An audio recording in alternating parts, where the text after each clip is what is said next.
Pintu IIT BHU में मालूम ही है आप लोगों को। इनके पिताजी मोमबत्ती जो बेचने का काम करते हैं और जो नीरज जो है इसका JEE मेन और JEE एडवांस दोनों क्लियर हुआ, तो इनको अपना मनचाहा ब्रांच जो इन्हें जो चाहिए था वो इन्हें NIT सिलचर में मिला। और इनके पिताजी रोहतास में गांव में जो होता है रेडियो टेलीविज़न बनाने का काम करते हैं, समझ में आ रहा है? रेडियो। और इनका भाई भी आएगा, कब छुट्टी हो रहा है जी? 26 को। वो IIT धनबाद में है इनकी। तो वैसे परिवार के बच्चे वहाँ तक पहुँच रहे हैं।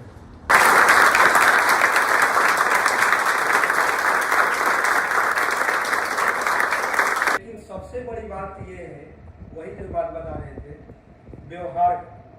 व्यवहार भी इन लोगों का वैसा ही है। नहीं होता है कि सक्सेस के बाद आदमी कहता है ना कि थोड़ा सा नेचर जो होता है चेंज, लेकिन क्या है कि जिनको बहुत टॉप तक पहुंचना है उनका नेचर कभी भी चेंज नहीं होता है। तो आप लोग पहले भी मिले होंगे, जो मतलब कुछ सीनियर बच्चे होंगे, नए मिल रहे हैं, तो इन लोगों के व्यवहार में कोई कमी नहीं है।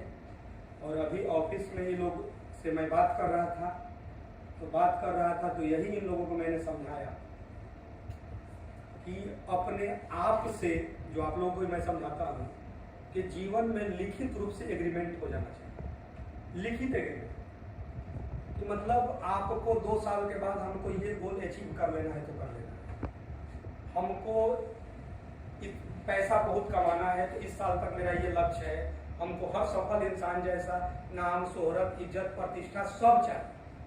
क्योंकि मन में सोचा हुआ लक्ष्य जल्दी मिलता नहीं है, लेकिन लिखित लक्ष्य गारंटेड है कि मिल जाता है। कमरा में सोए और आपका लिखित लक्ष्य है कि हमको ये करना है, तो जब जब जगह तो आपको परेशान कर रहा है कि आप खुद से लिखित एग्रीमेंट किए थे। अब फ्रिज के पास पानी लेने गए तो वहां पर भी चपका हुआ है, वहां चिपका दिए, तो वो आपको परेशान कर रहा है कि आपने तो खुद से एग्रीमेंट किया था भाई, तो हमको ये लक्ष्य चाहिए। तो आपको ये होगा कि यार मैं जब लिखा था तो मतलब जब लिखा था कि इस मेहनत से ये होगा, लेकिन मेहनत तो उस दिशा में नहीं हुआ, तो फिर आपको विवश कर दिया। लिखित जो है आपके अगल बगल रूम में जो आदमी अपने से खुद से लिखित यदि वादा कर दिया वो जीवन में सफल होना ही है। और लिखित वादा का मतलब क्या? कॉपी में बंद नहीं, जगे तो कहीं दीवार पर दिखाई दे रहा है। जब जगे तो आप 2 साल के बाद हमको ये चाहिए, 1 साल के बाद हमको ये चाहिए, वो आपको विवश कर देगा आपको सफल करने के लिए। वही इन लोगों से बात भी कर रहे थे और गाड़ी वाला भी बात इन लोगों को हम बता रहे थे कि बहुत पहले यदि हम लोग चले जाएंगे, बहुत पहले, तो हम लोग कहीं रास्ता तय करते थे, तो कहीं चौक चौराहा पर छोटा मोटा दुकान रहता था, तो कोई 4 व्हीलर से या कहीं से रास्ता तय करता है, तो रास्ता में वही पूछता है कि मतलब वो जगह कहाँ पर है। पहले का यही था। अब का सिर्फ और सिर्फ क्या है? Google map.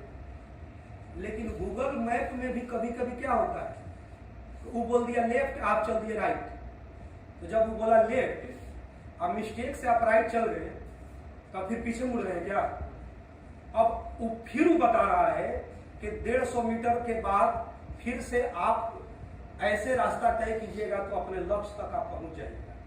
तो इसी प्रकार से बच्चों जीवन में उतार चढ़ाव आएंगे, एकदम आएंगे, लेकिन जिंदगी भी वही है गूगल मैप है। जिंदगी क्लियर है कि वही है। रास्ते टेढ़े मेढ़े हो, कुछ भी हो, लेकिन आप चलते रहिए, चलते रहिए, चलते रहिए, उसके बाद एक सुखद रास्ता पक्का है।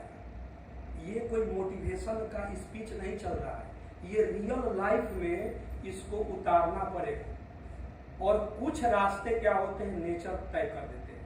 आप इतना मेहनत कीजिएगा ना कि प्रकृति, ईश्वर का आशीर्वाद आपको मिल जाता है कि आपको मदद कर देते हैं, एकदम मदद हो ही जाता है। मेहनती इंसान को हमेशा मदद होता है। अरे भाई, आज आप जब आए होंगे तो छोटा किसी दिन एक टॉपिक स्टार्ट हुआ होगा, धीरे धीरे धीरे धीरे नए बच्चों की बात करो, एक सिलेबस हो गया। तो भाई जब फिर किसी साल किसी दोस्त का रिजल्ट आएगा, किसी का नहीं भी आएगा, तो जब बीज छोटा रहता है बाद में विशाल पेड़ बन गया। तो सारा बीज विशाल पेड़ बन गया क्या? कुछ पता चला कि खराब भी हो गया, वो पौधा का रूप लेते लेते ही सूख कर खत्म हो गया। उसमें पानी, खाद, कीटनाशक सब डालकर उसका एक प्रक्रिया होता है, उसके बाद विशाल पेड़ बना है। अचानक तो बना नहीं। इसी तरह ये जो 11 सक्सेस बच्चे हैं जो धीरे धीरे आपसे आकर जब जब कॉलेज की छुट्टी हो रहा है, ये लोग अभी धीरे धीरे जो विशाल पेड़ का रूप ले रहे हैं, तो इनमें इनकी कड़ी मेहनत, ऊंची सोच और पक्का इरादा के साथ एक चौथा चीज जो जुड़ा है, फोर्थ, वो इनका व्यवहार है, इनके नेचर है। इन्हीं का ही नहीं, इनके माता पिता का एक संस्कार है, एक नेचर है, और ये बिल्कुल बदल भी नहीं रहा है। पर दर ईयर जो है ये लोग धीरे धीरे नहीं होता है कि पेड़ में जब फल लग जाते हैं तो और झुकते जाते हैं और झुकते जाते हैं, उसी तरह का इन लोग का व्यवहार हो गया है लोगों से। और ये इज्जत सम्मान आप लोगों को भी जब सक्सेस हो गया, ये हमेशा मिलते रहेगा, अब मिलता भी है, किसी न किसी को मिलता ही है, और जो पढ़े हैं बच्चे उनको मिलना भी चाहिए। तो बस बात यही है कि ग्राफ हमेशा इंक्रीजिंग होना चाहिए, और वो भी स्ट्रेट लाइन नहीं, कर्व की तरफ होना चाहिए। जहां कोशिशों का कद बड़ा होता है, जहां कोशिशों का कद बड़ा होता है, वहां नसीब को भी झुकना पड़ता है। दोस्तों, बड़ी मंजिल के राहगीर कभी छोटा दिल नहीं रखा करते।